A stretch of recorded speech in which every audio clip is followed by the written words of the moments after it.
환란에 대해서 오늘 말씀을 하는데, 오늘 본문에 있는 이 환란이라는 것은 두 가지의 의미가 있습니다. 하나는 개인적인 환란이고, 또 하나는 우리 공동체의 환란입니다. 이 두 가지가 병행적으로 우리가 함께 있다는 것을 인식하고 하나님의 말씀을 읽으면 옳은 줄로 믿습니다. 첫 번째 개인적인 환란은 우리가 살아가면서 정말 어쩔 수 없이 일어나는, 내 개인적인 주변에서 일어나는 이런 환란입니다. 갑자기 어느 날 도둑이 우리 집을 몰래 들어와서 물건을 훔쳐갔어요. 그런가 하면은 우리 자녀들을 이제 마구 두들겨 패고 또는 위험을 가했어요. 이러한 일들, 혹간 지금과 같이 이 코로나 시대에 참으로 알 수 없는 이 상황 속에서 코로나가 갑자기 전염이 된 거예요. 어디서 어떻게 전염이 됐는지도 알 수 없는 그런 그 어려운 위험에 처할 때도 있을 수 있다는 거죠. 환란이라는 것은 내 인생에 닥쳐올 수 있는 개인적인 이런 시험도 있다. 그런 것을 우리가 어떻게 이겨낼 수 있을까? 그런가 하면은 공동체의 환란입니다. 우리 갈릴리 교회는 지금 참 예수 믿기 참 좋은 시대에 우리가 살고 있습니다. 대한민국의 교회만큼 지금 자유롭고 예수 믿기 좋고 예배드리기 좋은 그런 시대는 사실 없었어요.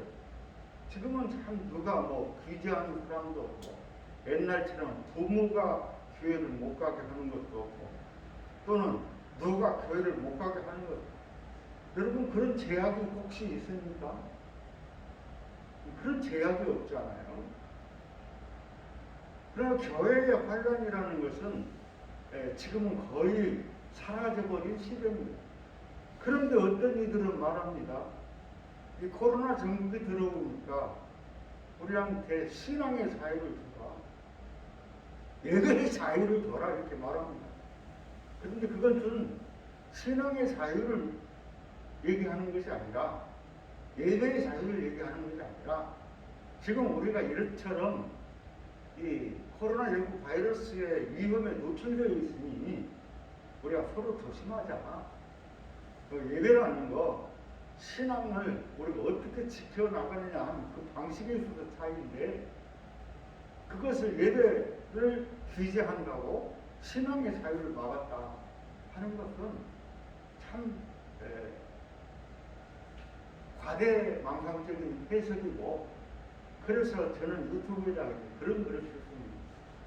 신앙의 자유를 말하는 그것보다 더 정말 위험한 것은 교인들의 생명을 담보로 해가지고 예배를 말하고 신앙의 자유를 말하는 그대가 어떤 사람이냐 는 것이죠.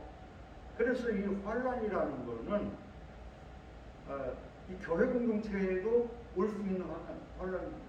그런데 2000년 전에 예수님께서 이제 하실 때, 그리고 예수님 이후에 사도들의 시대 때에는 교회에 환란이 많이 있었습니다. 그때에는 여러분 잘 아는 대로 사도 베드로가요, 복음을 전한다는 그거 하나 때문에 잡혀서 감옥을 가고, 그런 것이 쉽게 말하면 신앙의 자유를 억압하는 핍박이죠. 그런 환란을 겪었어요. 그런가 하면 사도 바울도 마찬가지였습니다. 사도 바울도요, 복음을 전하는데 어떤 여자가 귀신이 들렸어. 귀신이 들려가지고 이 요즘 말로 하면은 무당이 점을 치잖아요. 붓을 하잖아요. 그렇게 해가지고 병든 사람도 치료하고 하는 거예요. 그래서 사도 바울이 보니까 이 사람이 악한 영에 붙들려가지고 그러니까 그 사람을 기도해가지고 그 사람을 낫게 해줬어요. 그러니까 사도 바울이 할 일은 착한 일이요. 귀신 들린 사람을 고쳐주었어요. 그런데 그것 때문에 돈벌이를 하는 그 사람이 자기 돈벌이를 잃어버렸다고 바울을 고발을 해가지고 바울이 감옥에 갇혔어요. 이게 신앙의 자유를 억압하는 것이죠. 그래서 우리가 신앙생활을 하다 보면은 이런 환란이, 이런 시련이 우리에게 닥칠 수 있다는 것입니다. 한 가지 더 말씀을 드리면은 초대교회 때 초대교회 공동체가 이 로마 사회 속에서 상당히 이렇게 지탄을 받고 하는 부분이 있었어요. 그것은 어떤 거냐면은 일종의 가치관의 차이이고 서로 인식의 차이인데, 우리 예수 믿는 사람들이 지금은 우리가 성찬식을 이렇게 안 합니다. 한 달 또 미뤘어요. 미뤘는데 뭐 우리 개신교에서는 성찬식을 1년에 2번 하잖아요. 그런데 옛날에 초대교회 때 사람들이 모일 때는요, 모일 때마다 성찬식을 했어요. 여러분, 이 성찬이라는 의미는 예수의 살과 피를 나누는 것인데, 이제 오늘 우리가 이렇게 예배를 드리고 흩어지면은 누가 어떤 환란을 당할지 몰라요. 누가 어떤 일이 생길지 몰라요. 여기서 예배 드리고 마쳐서 집으로 가는데 혹간 문 밖에 나가자마자 로마 군사에 의해서 붙잡혀갖고 감옥에 갇힐 수도 있고 죽음을 당할 수도 있고 하는 그런 위험한 상황인 거죠. 그렇기 때문에 그들은 모일 때마다 이 성찬을 합니다. 성찬을 하면서 이렇게 예배를 드리고 또 성찬을 하고 이렇게 흩어지고 그랬어요. 그러니까 그 성찬이라는 것이, 여러분, 지금은 우리가 이 성찬을 이 약식으로 합니다. 약식으로. 그래서 빵도 그만큼 띄워주고, 천주도 가면은 요즘은 개신교도 없지만 이만한 그 티밥 같은 거, 누른 티밥 이렇게 하나씩 나누고 이렇게 성찬을 합니다만, 원래 성찬의 본질은 예수님께서 하시던 때를 연상해 보면은 빵을 먹는 거예요. 이게 밥을 나누는 거예요. 그리고 포도주를 나누는 거예요. 그것을 빵과 포도주를 나눌 때에 우리 기독교적인 관점에서 이걸 어떻게 해석하냐? 이거는 예수님께서 우리를 위해서 죽으신 살과 피다. 우리가 이것을 먹고 마심으로 예수님과 영적인 교제를 하고 예수님과의 죽으심을 다시 기억하고, 그러면서 오늘 우리도 예수님처럼 그렇게 살아가자는 그런 다짐의 예식 행위죠. 그런데 밖에서 지금 어떤 사람이 우리 교회에 와서 엿듣고 있어요. 저 사람들이 모여서 뭐나 하는데, 그러니까 이 사람들이 모여서 이것은 예수님의 살입니다고 나누는 거예요. 이건 예수님의 피입니다 하면서 나누는 거예요. 그럼 밖에서 들어보니까 이 기독교인들은 사람의 살과 피를 먹는 이 괴물들이구나. 그렇게 해가지고 오해를 해서 기독교인들을 상당히 오해를 한 그런 부분들이 많이 있습니다. 그런가 하면은 우리 기독교인들은요, 한 공동체를 이루면서 살았습니다. 크거나 작거나 우리가 함께 의식을 나누고 함께 삶을 나누고 떡을 나누고 함께 삶을 살았어요. 그러니까 예수 그리스도의 사랑의 공동체인 거예요. 삶의 공동체이고 생명의 공동체가 돼요. 그래서 우리 교우들 중에서 혹시라도 누가 어려운 일을 당하고 힘든 일이 생기면 우리 모두가 함께 가서 협력하고 도와주고 하는 거예요. 이게 기독교 공동체의 특징입니다. 그런데 당시 로마 사회는 딱 오늘 사회하고 똑같아요. 극도의 이기주의와 쾌락주의, 그리고 이 힘 있는 사람이 그 권력을 휘두를 수 있는 그런 이 의식의, 삶의 의식에 이게 다른 거예요. 그러다 보니까 로마 사람들이 기독교인들을 매우 싫어했어요. 저 사람들은 잘못된 가치관을 갖고 사는 사람들이다라고 손가락질하고 핍박을 한 거예요. 그래서 교회 공동체가 엄청난 핍박을 당하고, 그 우리가 코바디스라는 영화를 봤잖아요. 일부러 기독교인에게 누명을 씌워서 기독교인이 그렇게 범죄를 저질렀다. 이렇게 해가지고 그 기독교인을 다 잡아서 사형시키고 화형을 시키고 그런 환란이 있었던 것이죠. 근데 지금 시대는 우리가 교회에서 이런 그 환란이 있을래야 있을 수도 없는, 어떻게 보면 그런 좋은 시대입니다.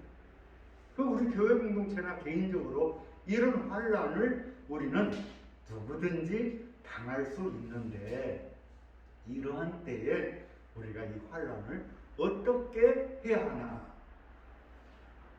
자, 오늘 말씀에 딱 전제가 3절을 보면 이렇게 말합니다. 다만 이뿐 아니라 이렇게 말하잖아요. 그러니까 앞서 지난주에 말씀을 드렸던 것처럼 예수를 믿어서 믿음으로 의롭게 된 사람들은 어떻게 살아야 되냐? 예수 믿어서 의롭게 된 사람들은 하나님과 화평하고 내 이웃과 화평하고, 그래서 평화의 삶을 살아가야 된다 말씀을 드렸어요. 그런데 이뿐 아니라, 그것뿐 아니라 우리 기독교인들이 기억하고 해야 할 것이 있는데, 그것이 뭐냐? 우리가 환난 중에도 즐거워하나니 이는 환난은 인내를 낳는다. 이런 말씀입니다. 이 환난을 당할 때에 우리는 이것을 어떻게 이겨내느냐, 이게 매우 중요합니다. 나는 우리 교우들도 가끔 그런 일이 있을 거예요. 저는 저 개인적으로 어떤 누명을 쓴다든가 또는 어떤 어려운 일이 닥치면은 참 일을 견뎌내기가 어려워요. 그것이 크든 작든 간에 오랜 시간 동안 내 머릿속에서 지워지지 않고 나를 압박을 해요.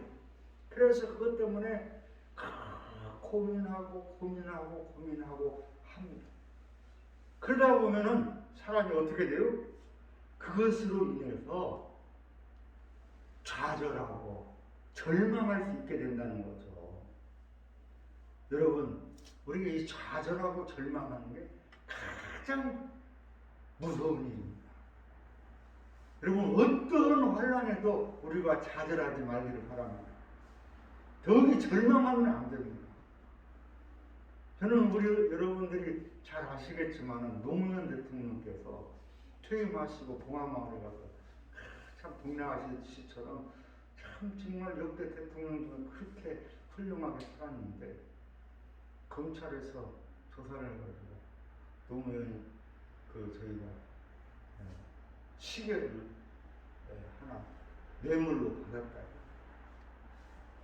그때 그런 시계를 받은 적도 없고 그런데 그것을 논두렁이가 버렸다. 그래서 논두렁 사건입니다. 그걸로 검찰청에 잡혀가서 조사받고, 그런데 조사를 받으면서 보니까 이게 큰일 난 거예요. 그 시계를 조사하는 게 아니라 노무현 대통령의 주변에 있는 모든 사람을 다 조사하는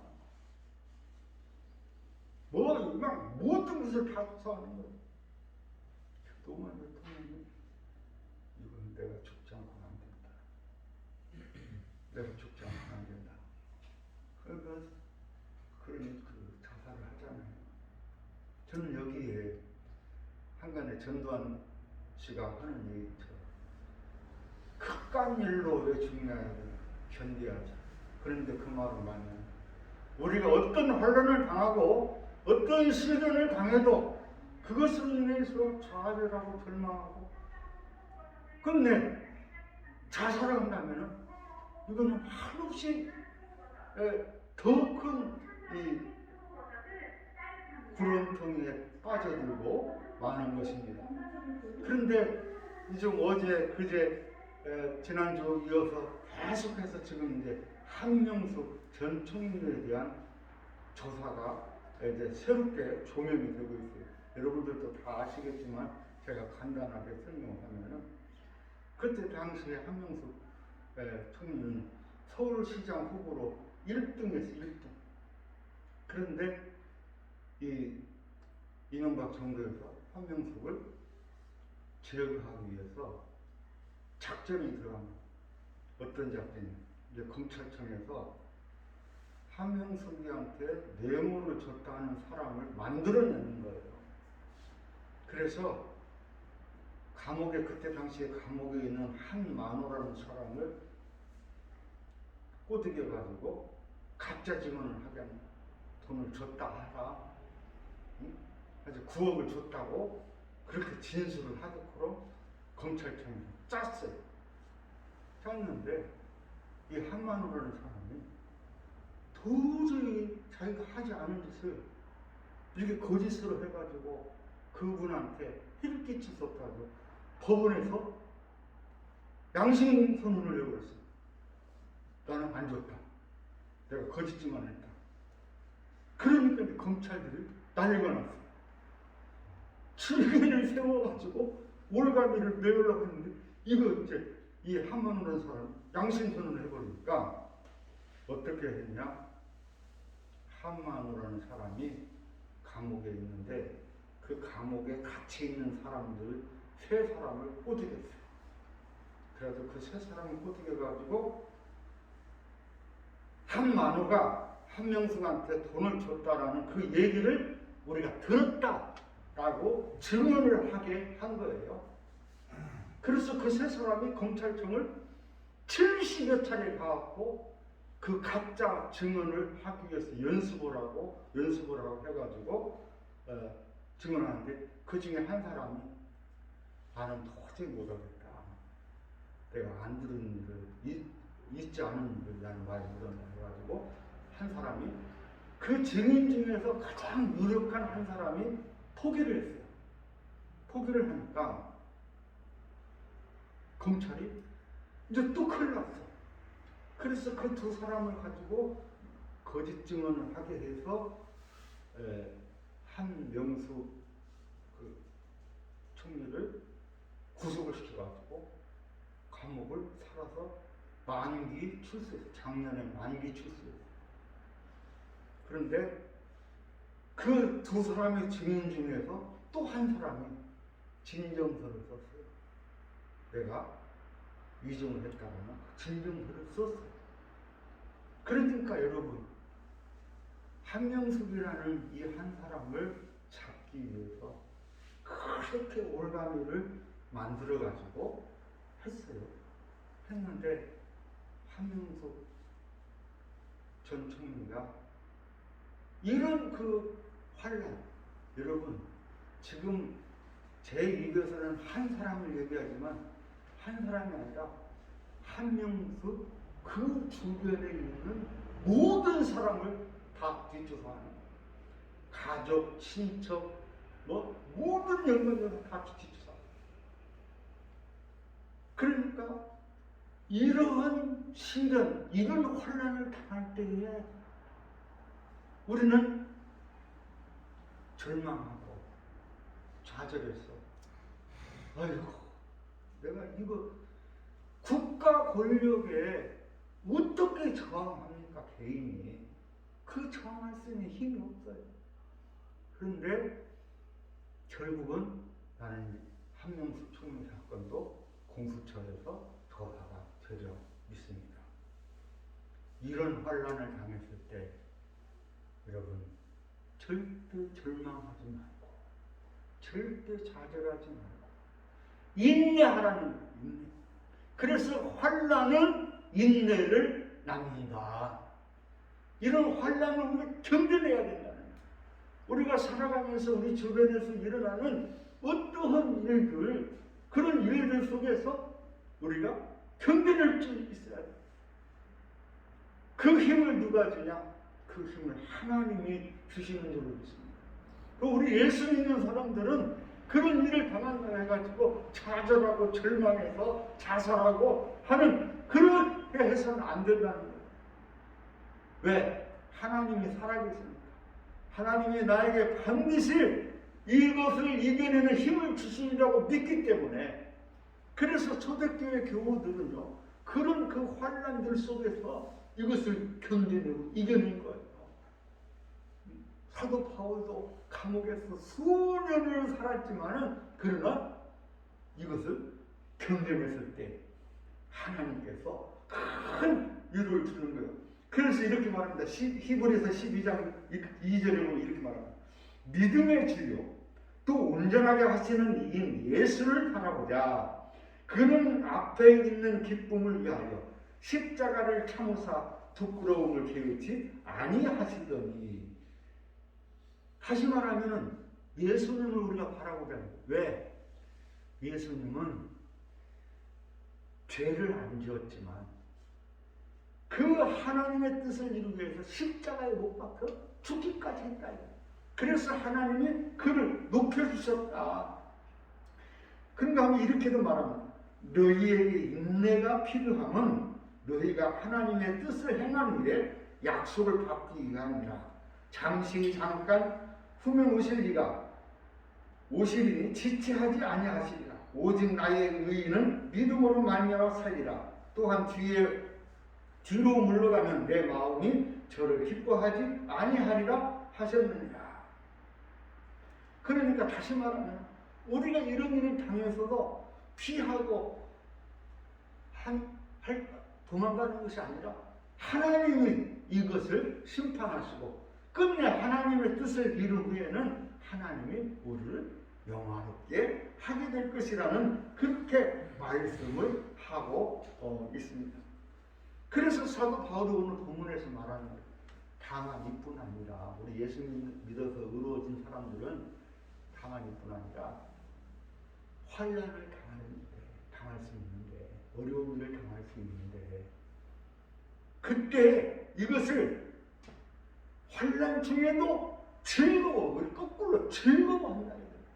기뻐한다. 즐거워한다. 왜? 우리가 환난을 잘 견디고 나면은 하나님께서 우리를 인정하시고 상주시는 그날이 있다는 것을 말씀하고 있습니다. 우리가 환난이라는 것이 두 가지로 나는 생각을 합니다. 성경에 있는 말씀입니다만, 첫째는 악을 행하고 받는 환난, 도둑질하고 강도짓하고 사람을 죽이고 그러고 나서 그것으로 받는 환난은 지극히 당연한 거예요. 받아야 되는 거예요. 그런데 이거는 뭐냐? 의롭게 살면서 당할 수 있는 환난. 여러분, 의롭기 때문에 당하는 환난, 이거는 참 견딜 수가 없어요. 저 개인도 그런 일들을 많이 겪습니다. 그냥 사람이 의롭고 정직하게 하다 보니까 오히려 그것을 모함하고 시기하고 그래가지고 억지로 어떤 죄목을 뒤집어 씌워가지고 그래서 그것으로 곤란하게 되는 어려움을 당하게 되잖아요. 그렇게 의로움으로 인해서 당하는 환난, 이거는 하나님이 상급을 주신다. 하나님이 축복을 해 주신다. 그런 말씀입니다. 그래서 사도행전에도 그 베드로가 감옥에 갇힙니다. 그런데 베드로는 이렇게 말합니다. 사도들은 그 이름을 위하여 능욕받는 일에 합당한 자로 여기심을 기뻐하면서 공회의 앞을 떠납니다. 그러니까 베드로가 복음을 전하다가 이제 그 사람들한테 능욕을 당하고 감옥에 갇히게 돼요. 그런데 베드로는 어떻게 나오냐? 그런 일을 능욕을 받는 것을 지극히 합당하게 여기면서, 여러분, 의로운 사람, 정직한 사람은요 반드시 어떻게 보면 능욕을 당합니다. 시련을 당합니다. 이것을 여러분 불편하게 생각하고 그것 때문에 힘들다고 어렵다고 생각하지 말고 오히려 거꾸로 그 능력받는 일에 합당한 자로 여기심을 기뻐하면서 공회를 떠났다 이거예요. 그러니까 우리 믿는 사람들은요, 우리가 의롭게 살고 정직하게 살고 깨끗하게 살고 선을 행하면서 살 때에 그것이 거저 이루어지는 게 아니에요. 무슨 일이 일어난다? 환난이 반드시 생긴다는 거예요. 시련이 생긴다는 거예요. 이런 시련이나 환난이 올 때에 우리가 이것을 두렵게 생각하지 말고 오히려 사도 바울처럼 베드로처럼 기쁜 일로 여기고, 내가 의롭기 때문에 받는 일이니까 그 기쁜 일로 여기고 이것을 견뎌내고 이겨내야 할 줄을 믿습니다. 그래서 환난은 인내를 낳는 거예요. 여러분, 우리의 인내의 힘, 이것이 얼마나 소중합니까? 인내는 그래서 성령의 열매 중에 하나인 거예요. 간단하게 예화 하나만 말씀드리고 말씀을 마칩니다. 그 캐나다에서 밴쿠버에서 잡은 물고기를 이 토론토라는 데로 이렇게 이제 물고기를 가져가는 거예요. 그런데 이 길이가 이제 며칠간 가야 될 거 아니에요. 그 차로. 그러면 이제 그 물고기가 이쪽 끝에서 이쪽 끝까지 가려니까 산소도 공급하고 막 이게 살을 생존할 수 있도록 하기 위해서 하잖아요. 그런데 턴번이 가져가면은 이것들이 다 죽어버리는 거예요.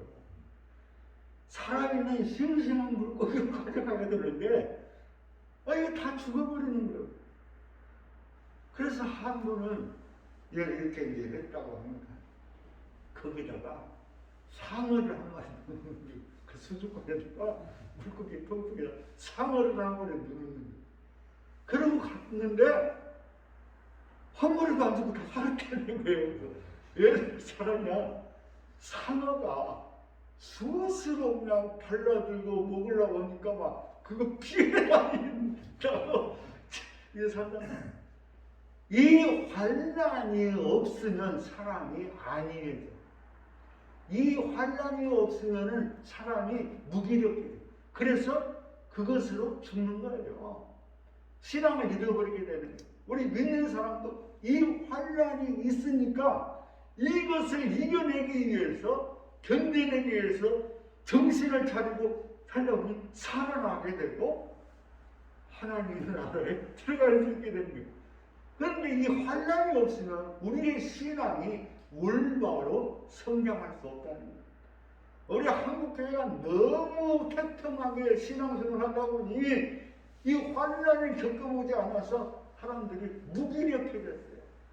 뭔가 좋은 일만 생겨야지 그것이 신앙인 것처럼 생각하는데 사실은 신앙생활하는 사람은 환난이 있다. 오늘 아침에 교회 올라가는데 누가 오늘 좀 교회 가지 말고 우리 같이 좀 놀자, 어디 좀 가자, 뭐 좀 하자 하는 여러 가지 유혹과 시련, 혼란이 우리에게 있을 수 있다. 그것은 오히려 내가 이것을 견뎌낼 때 나의 신앙이, 나의 믿음이 더 견고하게, 튼튼하게 성이라고. 그래서 궁극적으로는 하나님 앞에 이를 때에 하나님께서 크게 칭찬하고 축복해 주실 줄로 믿습니다. 우리가 모두 이런 귀한 믿음을 가지고 사도 바울이 말하는 것처럼 오히려 다만 이뿐 아니라 우리가 환난 중에도 즐거워하는 이는 환난이 인내를 이루는 줄 아니라. 이 믿음을 이루어 가시길 바랍니다. 기도합시다. 사랑의 하나님, 은혜와 사랑을 감사합니다. 우리가 예수를 믿고 의루어진 우리의 삶은 이 어려운 시대에 더욱더 깨어 있으므로 이 환난을 잘 견뎌내고 이기게 하셔서 끝내는 우리가 예수 그리스도 앞에 이를 때 주님 앞에 크게 칭찬받는 우리 모두가 되게 하여 주옵소서. 예수님 이름으로